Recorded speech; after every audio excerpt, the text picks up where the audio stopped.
Okay guys, by the end of this video, you're going to know the difference between the 3-5-2 and the 3-4-1-2 and why everyone is delving down this new meta route of playing very attacking formations. Now, let's first of all go to the tactic board. I just want to quickly show you how this is really working out because a lot of people don't really understand the differences between the formations itself. So I'm probably going to just do this best by drawing this out. So it's going to be all these players here, the red ones just for a second to this side. And we're going to go back. So I've always said to you guys, the 3-5-2 is one of the best attacking formations in the game, period. If you ever go on a losing streak and you're thinking the game's against you, the 3-5-2 is the best way to find out why. It's because it's the only and I explained this a million times, guys. It's the only formation where, do you want to play a 4-4-2? Well, you got a 4-4-2 and you got the extra cam. You want to play a 4-2-3-1? Well, you got the 4-2-3-1, except for you got an extra striker. You want to play a 4-1-2-1-2? Well, you got that as well. And then you got the wingers. As I said to you, it's always been the most meta formation. The problem is that whenever I say something, no one listens. It just takes someone else to say it or someone else that's liked more in the community. And then people start realizing that is the 3-5-2. Now, thankfully, no one has really mentioned 3-5-2. So basically, it's kind of under the radar. But what's become more apparent is this 3-4-1-2. Now, the only differences between these two formations is that these two have two CDMs. Now, there's a couple of players that I trust in terms of their opinions. One is Air Japes, and Air Japes, of course, I'm sure you guys know who that guy is. He's also a regular in the Foot podcast, but of course, he's also a renowned player. Also used to make videos back in the day as well. I'm sure many of you old veteran FIFA players know who he is. But he recently uploaded a 3-4-1. So I think Inception made a video on this. It is probably one of the best formations in the game, but I still think 3-5-2 is better. And the reason why is this one, okay, let's say theoretically it's a more attacking formation for the sole reason that it has two center mids, okay? That's the first thing. But the problem is with two center mids is, let's say on a CDM, you can put the cut passing lanes defensive behavior on. If you look, for example, to a 3-4-1-2, there's no CDM, there's only center mids.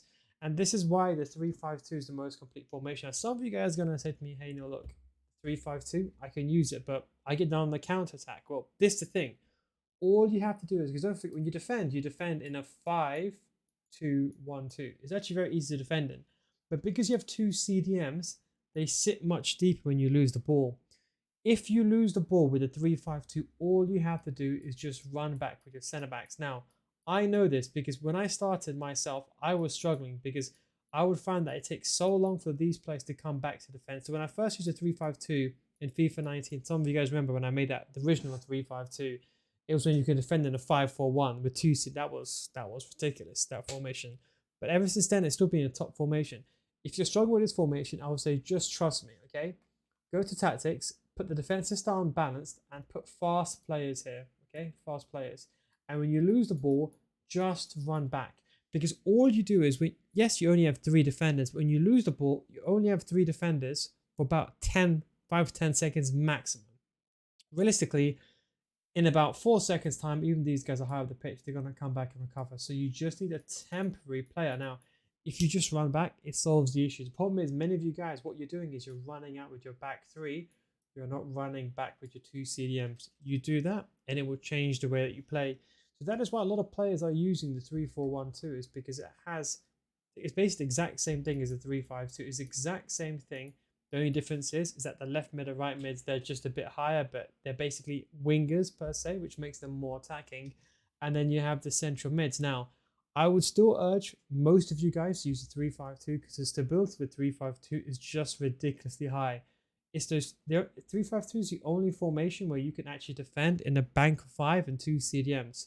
The 5-2-1-2 formation, the 5-3-2, even if you go with the 5-4-1, any of those formations, they don't have CDMs.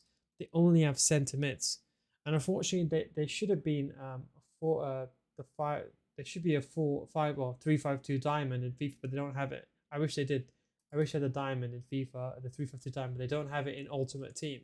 So what my best advice is, if we just go back to the game 1 second, so I'll just show you here. Or rather, let's go back to the tactical board.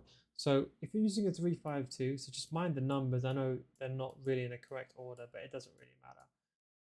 So let's say, for example, this is how you set up, okay? And let's say, for example, you have the ball, let's say in midfield, okay? Now, what happens is that when you're attacking, you end up going like this, but against two CDMs. Attacking wise, you always outnumber your opponent because you've got your left mid and right back. You basically have a player for one, though, every one of his defenders, a par for one. But if you distribute the ball between your two CDMs, then you have a surplus of players against your opponent's back line. Now, what happens is that when you lose a ball, it takes some time for these guys to run back. It takes about 5 seconds or so. So all you have to do in that meantime is that you're thinking, okay, while these guys are going back, I just need to run back with my CDMs. That's the way you gotta think about it. So every single time you lose the ball, just go back. The reason why the 3-4-1-2 is a bit better attacking wise, that they're wingers, so you can have a bit more different instructions. For example, on a winger, don't forget there's certain things you can do. For example, you can put like they're basically the same, but you can put basically get it behind, come short, stay forward. It's basically the same thing, but if you look, for example, on a 3-4-1-2, they're just a bit more higher up. And for example, you can put, defensive position. Sorry, they're just a bit more higher up. But apart from that, you could put any forward defense positions, come short, get it behind. Everything is the same. The only difference is that you can't effectively think about this. They take longer to come back. That's the best I can explain it to you. They take a bit longer to come back. Just think about wingers. They're basically the same as lambs, rams, wingers, and left mids and right mids. They're all the same. Just like wingers, when they go forward, they're just a bit more attacking. It's probably the most basic example I can give you. But the difference is that when you put get it behind on these players, it takes them a long time to come back compared to the 3-5-2 with left mids and right mids. And the benefit is the two CDMs provide so much stability. So it's very, very imperative that you use a 3-5-2, in my opinion. If you want to go even more attacking, then of course you can use a 3-4-1-2. I think I'm not too sure what Air Jape's tactics are. I'm just going to quickly show you a video. I'm sure everyone knows who Inception is anyway. But he did a video on this. Let me see if I can find it. It's in the background over here. This one over here. So it's this video here. This one over here by Inception. It's called this, and this is the tactics by Air Japes. Maybe we should give Air Japes a follow as well. I don't think he makes YouTube videos anymore. I think he does sometimes, but I think he's more active on Twitter as well. But you can see, if you look at the tactics, they're exactly the same as mine. Left mid, right mid, come back. The only difference is I have conservative on my left mid, right mid. He's got both center mids, stay back, and still on the outside now. That is the main, I suppose you can see the main key differences is just the instructions. So he has, for example, I believe, stay back, cover center. I think that's pretty much it. Stay outside the box. I think that's what you have, stay on edge. I think that's what he meant by stay outside the box. I think that's what he meant. Just double checking here. They stay outside the box rather than stay on the edge of the box. It's the same thing. And as you can see in the left back and the right center back, you put them on overlap. Now, I wouldn't put them on step up like he does, personally speaking, because step up is a very good thing to use if you know how to defend. The truth is, again, people just think I'm being insulting, but you have to remember your skill level as well. Like step up is fine if you're like an elite player, but if you're not, I recommend not. You can use step up if you want to try it. Like I always say, always try it. But I'll just say, do be careful with step up because, of course, players like Air Japes and Inception, they're very good players and they know when to run back with the defender. A lot of players, to be honest, truthfully, that are actually looking for tactics, they're not really that good at defending and they think tactics can save them. But overlap is important as well. When you put them on overlap, it's because they make their overlapping runs on the outside. I leave the keeper on balance, but you can use sweeper keeper if you want to as well. I did try that. Most of the time I just bring the keeper out myself manually anyway, just because people chip it over the goalkeeper. That's why I don't like super keeper, but those are tactics you can use. So either one, try some of his tactics. These are his ones here if you want to screenshot it. The only thing that he has different for me is that he does have so pressure every touch is fine. I've explained to you already on my 252, you can use it. The only difference is he has direct passing. I would still recommend long ball. It really does make the formation play even better, but with direct passing, it's a bit of a personal preference. I think on next gen, direct passing, it's better on next generation. If you're playing next gen, I would say lean towards direct passing. If you're playing on old gen, I would say consider direct passing or forward runs. It's more of a personal preference kind of thing. That's how I see a lot of players. They use a difference between both. But in case you want to see Inception, I think Inception, he reviews it. I've not really seen this video, but I think he reviews it very briefly and explains, for example, why he prefers it.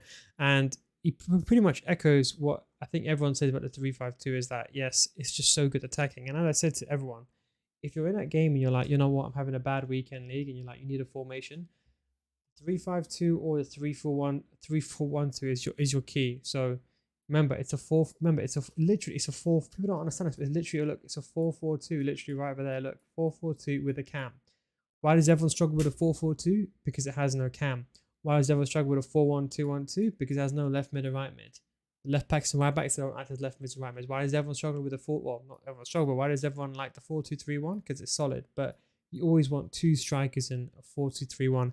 And that is why it makes the formation so good. So always, in my opinion, try a formation out, but just trust it. It takes some time. I know, just because if I was a pro player and I put down 3-5-2, best tactics in the world, everyone will start following like sheep. But unfortunately, because I don't have that label of, okay, I'm some top tier, top pro player that plays in LAN tournaments, I can't say that. But that's something I wanted to mention. But that's just for the masses rather. But this is just an information video. So yes, they're both very, very good.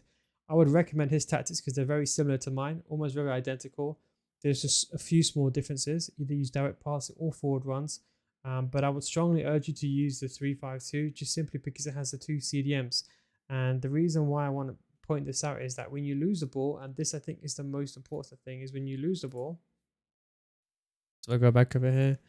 If you lose the ball over here, what happens is that these guys, they just sit a bit deeper. And then let's say when you're waiting for these guys to come back, so let's say they go back here. Let's say they go back. Your two CDMs, they also sit a bit deeper as well. So when your opponent has the ball, let's say I'm going to move my opponent over there. Let's just say, for example, ignore his attack. Assume he has attack, right? But let's say his back falls there. Let's say he's playing a 4-2-3-1. The benefit is these CDMs with the cut pass lane instructions, they cut the passing lanes naturally themselves.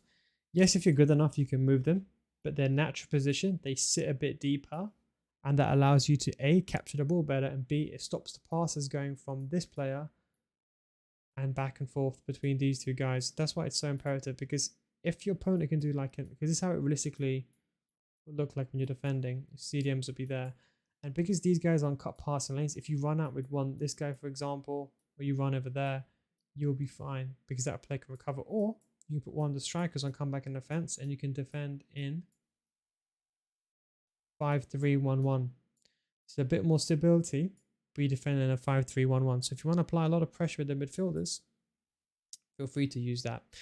But anyway, guys, hope you enjoyed this video.